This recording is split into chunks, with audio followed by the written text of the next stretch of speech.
दोस्तों आज इस वीडियो में हम कॉनकॉर्ड बायोटेक आईपीओ के बारे में बात करने वाले हैं। तो कल इस आईपीओ की लिस्टिंग होने वाली है। तो आज के वीडियो में हम जानेंगे कि आईपीओ की लिस्टिंग वाले दिन आपकी क्या स्ट्रेटेजी होनी चाहिए। आपको इसमें प्रॉफिट बुक करना है या फिर इसको होल्ड करना है। आईपीओ की लिस्टिंग किस प्राइस पर हो सकती है और आईपीओ से आपको कितना प्रॉफिट मिल सकता है। अगर आपको अलॉटमेंट नहीं मिली है तो क्या लिस्टिंग वाले दिन आप इससे प्रॉफिट कमा सकते हैं। तो आज के वीडियो में आपके सारे डाउट्स क्लियर होने वाले हैं। तो चलिए वीडियो को शुरू करते हैं। लेकिन अगर आपने चैनल को अब तक सब्सक्राइब नहीं किया है तो चैनल को सब्सक्राइब कर लें और साथ में वीडियो को भी लाइक कर दें। तो अगर आप मार्केट में कहीं भी इन्वेस्टमेंट करते हैं तो आपको ये पता होना चाहिए कि कंपनी क्या काम करती है और कंपनी के फाइनेंशियल कैसे हैं, यानी कि कंपनी प्रॉफिट बना रही है या फिर नहीं बना रही है। तो सबसे पहले हम कॉनकॉर्ड बायोटेक के बारे में जान लेते हैं। तो अगर बात करें तो ये एक फार्मा सेक्टर की कंपनी है, यानी कि ये कंपनी बायोफार्मा कंपनी। तो ये कंपनी मेडिसिन के ऊपर रिसर्च भी करती है और इनकी मैन्युफैक्चरिंग भी करती है। तो कंपनी के कुछ प्रोडक्ट की बात करें तो कंपनी फर्मेंटेशन बेस्ड एपीआई बनाती है। तो ये company immunosuppressant, oncology medicine, nephrology medicine और एंटी फंगल मेडिसिन बनाती है। तो बेसिकली कंपनी जो मेडिसिन बनाती है इनका यूज़ क्रिटिकल डिजीज में किया जाता है। तो ओवरऑल अगर कंपनी के बिजनेस की बात करें तो कंपनी एक नीश पे फोकस करके अपना पूरा का पूरा बिजनेस कर रही है। ऐसा नहीं कि कंपनी हर तरह के मेडिसिन बना रही है, तो कंपनी कुछ चुनिंदा मेडिसिन बनाती है। तो आने वाले समय में कंपनी में आपको बढ़िया ग्रोथ देखने को मिल सकती है। इसके साथ ही कंपनी की प्रेजेंस हमें ग्लोबली देखने को मिलती है, यानी कि कंपनी 70 से ज़्यादा देशों में अपने प्रोडक्ट की सप्लाई करती है। तो अगर कंपनी के फाइनेंशियल देखेंगे, इसके एसेट में ग्रोथ देखने को मिल रही है, साथ ही कंपनी के रेवेन्यू भी बढ़ते हुए देखने को मिल रहे हैं। कंपनी के प्रॉफिट आफ्टर टैक्स की बात करें तो 2021 में कंपनी का जो प्रॉफिट है वो हमें थोड़ा सा कम देखने को मिल रहा है। लेकिन ओवरऑल बात करें तो कंपनी का जो पिछले साल का प्रॉफिट है वो हमें पहले के मुकाबले ज़्यादा देखने को मिल रहा है। अगर नेटवर्थ की बात करें तो यहाँ भी बढ़िया ग्रोथ है। इसके अलावा कंपनी का जो डेट है वो कंटिन्यू रिड्यूस हो रहा है, तो ये काफ़ी पॉजिटिव पॉइंट हमें देखने को मिल रहा है। अगर कंपनी के पी मल्टीपल को देखें तो इसका जो पी है वो 32.29 का हमें देखने को मिल रहा है। तो यहाँ पर आईपीओ का जो प्राइस है वो हमें थोड़ा सा ओवर वैल्यूड देखने को मिल रहा है। तो इसमें लिस्टिंग के साथ बहुत ज़्यादा ग्रोथ की अपॉर्चुनिटी नहीं है, यानी कि बहुत अच्छे लिस्टिंग गेन मिलने की संभावना नहीं है। आईपीओ का जो प्राइस है वो थोड़ा सा हमें महंगा देखने को मिल रहा है। इसके अलावा अगर इसके आरओई, आरओसी और रिटर्न ऑन नेटवर्थ को देखें तो ये काफ़ी अट्रैक्टिव देखने को मिल रहा है। साथ ही ईपीएस भी काफ़ी बढ़िया देखने को मिल रहा है। तो ओवरऑल कंपनी का फाइनेंशियल तो हमें अच्छा देखने को मिल रहा है, लेकिन जो आईपीओ का प्राइस है वो थोड़ा सा हमें ओवर वैल्यूड देखने को मिल रहा है। तो जब किसी भी कंपनी का आईपीओ थोड़ा सा हमें महंगे प्राइस के ऊपर आते हुए देखने को मिलता है तो आईपीओ की लिस्टिंग के साथ उसमें जो गेन देखने को मिलते हैं उसके बाद प्राइस कुछ दिनों तक ऊपर जाता है, उसके कुछ दिनों के बाद उसमें थोड़ा सा हमें गिरावट देखने को मिलता ही है, यानी कि जो प्राइस है वो थोड़ी से हमें एवरेज होते हुए देखने को मिलते हैं। लेकिन यहाँ पर एक पॉजिटिव पॉइंट हमें देखने को मिलता है कि जब आईपीओ में सब्सक्रिप्शन देखने को मिला था तो उस समय क्यूआईबी इस आईपीओ में बहुत ज़्यादा हमें इंटरेस्टेड देखने को मिले थे और क्यूआईबी की ओर से इस आईपीओ को 67.67 टाइम सब्सक्राइब किया गया था। लेकिन यहाँ पर एक बात इस आईपीओ को बाकी आईपीओ से अलग करता है कि इस आईपीओ में स्वर्गीय राकेश झुनझुनवाला जी का भी इन्वेस्टमेंट हमें देखने को मिलता है। और इससे पहले भी और कुछ कंपनियां मार्केट में लिस्ट हो चुकी हैं जिसमें कि राकेश झुनझुनवाला जी का इन्वेस्टमेंट देखने को मिला था। तो इससे पहले 3 कंपनियां मार्केट में लिस्ट हो चुकी है जिसमें कि राकेश झुनझुनवाला जी का इन्वेस्टमेंट देखने को मिला था। और ये पिछले 2-3 सालों में ही हमें ये तीनों कंपनियाँ देखने को मिली हैं। एक है नजारा टेक, दूसरा है स्टार हेल्थ और तीसरा है मेट्रो ब्रांड। तो अगर इन तीनों कंपनियों की भी बात करें तो नजारा टेक से बम्पर लिस्टिंग गेन मिला था। तो नजारा टेक आईपीओ में बुकिंग प्राइस 1101 रुपये रखा गया था और आईपीओ की लिस्टिंग 1990 रुपये पर हुई थी। लेकिन जो बाकी के 2 कंपनियां हैं स्टार हेल्थ और मेट्रो ब्रांड, इन दोनों की लिस्टिंग हमें डिस्काउंट के साथ देखने को मिली थी। तो इसलिए अगर राकेश झुनझुनवाला जी का इसमें इन्वेस्टमेंट है तो ये पॉइंट कहीं से भी ये नहीं डिसाइड करता है कि आईपीओ की लिस्टिंग आपको बहुत बढ़िया प्राइस के ऊपर देखने को मिलेगी। अगर कंपनी अच्छी होती है तो आईपीओ की लिस्टिंग अच्छे प्राइस पर देखने को मिलती है, हालांकि थोड़ा बहुत एज आपको देखने को मिलता है। अगर स्टार हेल्थ की बात करें तो इस आईपीओ में जो कट ऑफ प्राइस रखा गया था वो 900 रुपये था और आईपीओ की लिस्टिंग 845 रुपये के ऊपर हुई थी, यानी कि आईपीओ डिस्काउंट के साथ लिस्ट हुआ था। और अगर इसके करंट प्राइस की बात करें तो अभी भी अपने लिस्टिंग प्राइस से नीचे ही ट्रेड कर रहा है, यानी कि अभी भी जो इसका शेयर्स है वो 634 रुपये के अराउंड ट्रेड कर रहा है। वहीं अगर मेट्रो ब्रांड की बात करें तो इस आईपीओ में बुकिंग प्राइस 500 रुपये, यानी कि कट ऑफ प्राइस 500 रुपये था और आईपीओ की लिस्टिंग 437 रुपये पर हुई थी।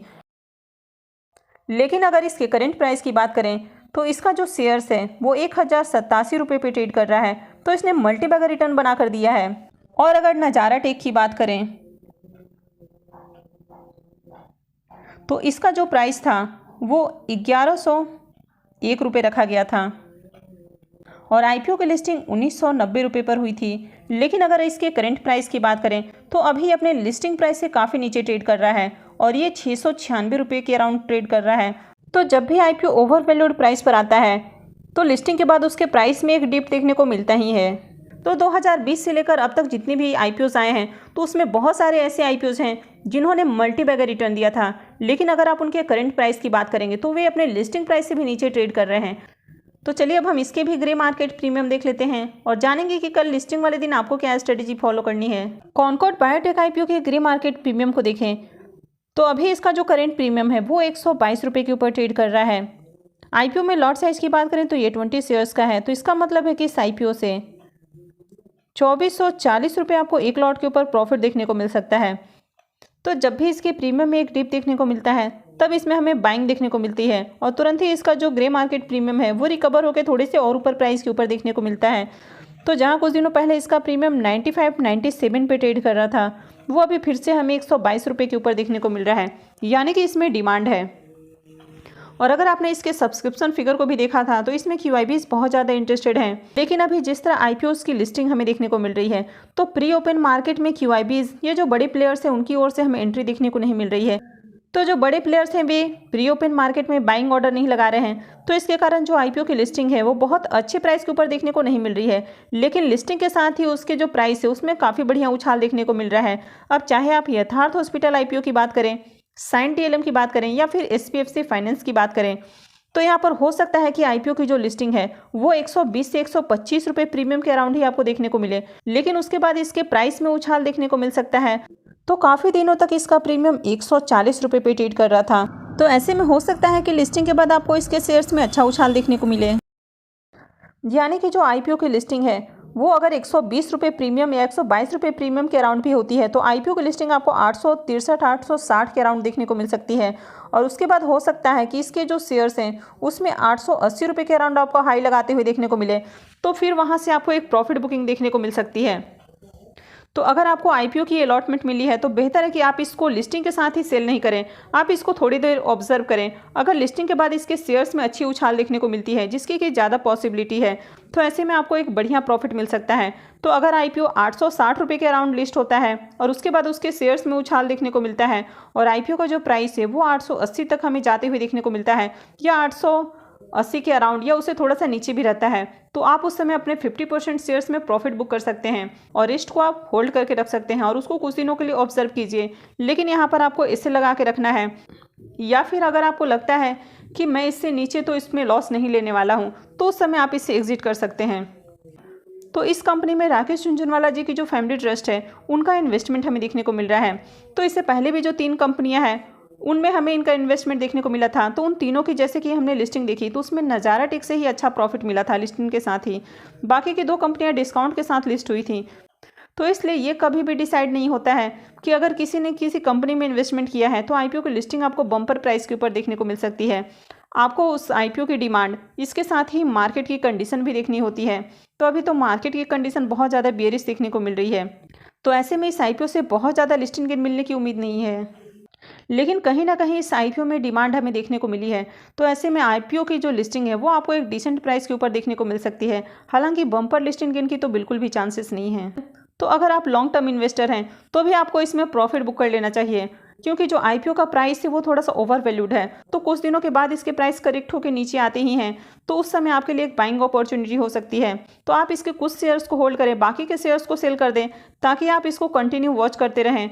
और अगर इसके क्वार्टरली नंबर भी अच्छे आते हैं तो उस समय आप इसके शेयर्स को अपने पोर्टफोलियो में ऐड कर सकते हैं। तो जब मार्केट में एक रैली देखने को मिलती है तो उस समय जितने भी आईपीओस आते हैं तो लिस्टिंग के बाद भी उनके जो प्राइस होते हैं वे हमें भागते हुए देखने को मिलते हैं। लेकिन जब मार्केट में गिरावट होती है तो लिस्टिंग के बाद जो भी लिस्टिंग गेन मिलना होता है उसके बाद उसके प्राइस में एक करेक्शन देखने को मिलता है। तो इसलिए बेहतर है कि अगर आपको इसकी अलॉटमेंट मिली है तो आप इससे प्रॉफिट बुक करके एग्जिट करें। वैसे कंपनी लॉन्ग टर्म के लिए बढ़िया है, लेकिन ये ज़रूरी नहीं है कि अगर आपको अलॉटमेंट मिली है तो आपको अभी से इसको होल्ड करना है। आप बाद में भी इसके शेयर्स को अपने पोर्टफोलियो में ऐड कर सकते हैं। अब बात कर लेते हैं उन लोगों की जिनको कि आईपीओ की अलॉटमेंट नहीं मिली है, लेकिन वे लिस्टिंग वाले दिन प्रॉफिट बनाना चाहते हैं। तो क्या आपको इसमें बाइंग करनी चाहिए या फिर नहीं करनी चाहिए? तो अगर इस आईपीओ की लिस्टिंग 120 रुपये प्रीमियम के अराउंड भी आपको देखने को मिलती है, तो ऐसे में हो सकता है कि आईपीओ की लिस्टिंग आपको 860 रुपये के अराउंड देखने को मिले, या हो सकता है कि इसे थोड़ा सा नीचे देखने को मिले। अगर थोड़ा सा नीचे भी देखने को मिलता है तो ये 850 के अराउंड आपको देखने को मिल सकता है। अब इस आईपीओ में जो रिटेलर्स हैं उनको बहुत ज़्यादा अलॉटमेंट मिला है, यानी कि जिन्होंने भी इस आईपीओ में अप्लाई किया था तो उनमें से मैक्सिमम लोगों को इस आईपीओ की अलॉटमेंट मिली है। तो इसमें लिस्टिंग के साथ ही आपको एक प्रॉफिट बुकिंग भी देखने को मिल सकता है। तो हो सकता है कि लिस्टिंग के बाद इसके प्राइस में थोड़ा सा आपको डिप देखने को मिले, हालांकि इसकी पॉसिबिलिटी कम देखने को मिलेगी क्योंकि इसमें QIBs बहुत ज़्यादा इंटरेस्टेड हैं। तो नीचे के लेवल से QIBs इसमें बाइंग कर सकते हैं। तो अगर आईपीओ की लिस्टिंग 850 या 860 के अराउंड आपको देखने को मिलती है तो उसके बाद इसके शेयर्स में अच्छा उछाल देखने को मिल सकता है। और जैसे कि हमने पहले देखा कि इसका जो प्रीमियम है वो मैक्सिमम टाइम आपको 140 रुपये के ऊपर देखने को मिला था। तो ऐसे में हो सकता है कि लिस्टिंग के बाद इसके जो शेयर्स हैं उसमें आपको एक अच्छा उछाल देखने को मिले। तो अगर आप इसमें नीचे के लेवल में बाइंग करते हैं तो इस आईपीओ से आपको बढ़िया प्रॉफिट मिल सकता है। हालांकि लिस्टिंग के साथ इसमें बहुत ज़्यादा प्रॉफिट की उम्मीद नहीं है, तो इसका जो शेयर है वो 880 रुपये के राउंड तक जा सकता है। तो यहाँ पर आप प्रॉफिट बुक कर सकते हैं। तो आई होप कि आपके सारे डाउट्स क्लियर हो गए होंगे। अगर कोई डाउट्स अभी भी बाकी है तो आप कमेंट करके पूछ सकते हैं। तो ये मेरा पॉइंट ऑफ व्यू है, अब आपका क्या पॉइंट ऑफ व्यू है ये भी आप ज़रूर बताएं। और अगर आपने वीडियो कब तक लाइक नहीं किया है तो वीडियो को भी लाइक कर दें।